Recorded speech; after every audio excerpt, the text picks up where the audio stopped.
Hello. Hey, Much better video.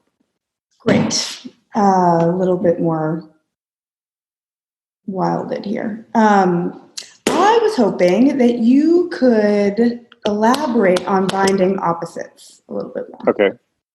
What about it?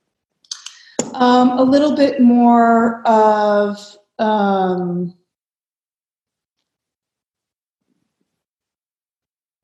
technique, or is it just the conflict resolution between the parts? Yeah, so the techniques, this is an added, so since this is a shared office hours, this relates to something specific within the ADAPT initiative. And there are techniques given within that course for doing so. So there's specifically the parts integration is good. But in general, for those who haven't taken the class, the general idea there is that you can't work with something without working with its opposite, not below the abyss, right? And so the general principle there is to not fall into the mistaken idea that you can have one without the other. And so I think without recommending specific techniques, it is much better to, like, for instance, if you're working with wealth, you need to keep your eye on the other side of the coin, so to speak. So I think that generally having an awareness and putting your, rather than recommending specific techniques, it's more like just be aware of both at the same time. And if you're working towards wealth, you need to also be like, an example would be, well, you can take all these actions to manifest wealth, but you also need to be taking actions to make sure that you're not doing things that lead to poverty, like not working or wasting time or spending all your money on drugs or getting into expensive hobbies like magic. But actually magic is not an expensive hobby. Golf, I don't know, what's an expensive hobby? Competitive yachting. If all your money is going to, competitive yachting, you may want to rethink that. Paintball, yeah, there you go. Yeah, Enochian. Well, Enochian is time expensive. I think I'm not going to recommend, well, you must do the spell of Beelzebrox, which binds all of the opposites and all of the dimensions. But it's more like, you got to be aware of working with both ends of the spectrum, and that's tough. I mean, it's like it's because we're wired to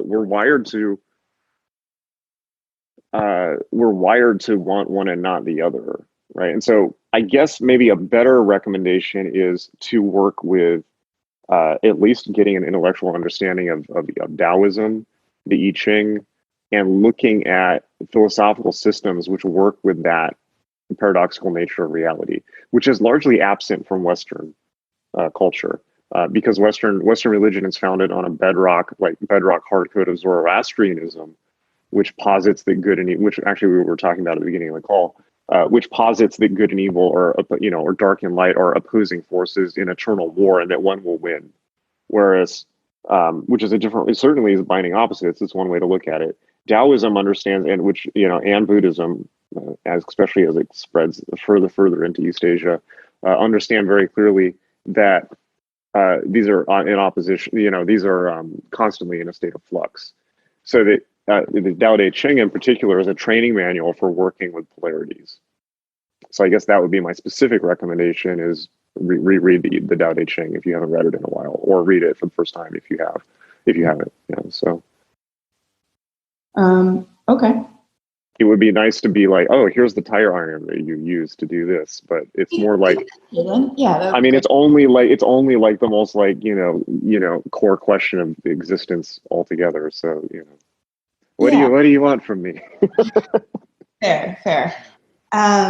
Okay. Thank you. You're welcome.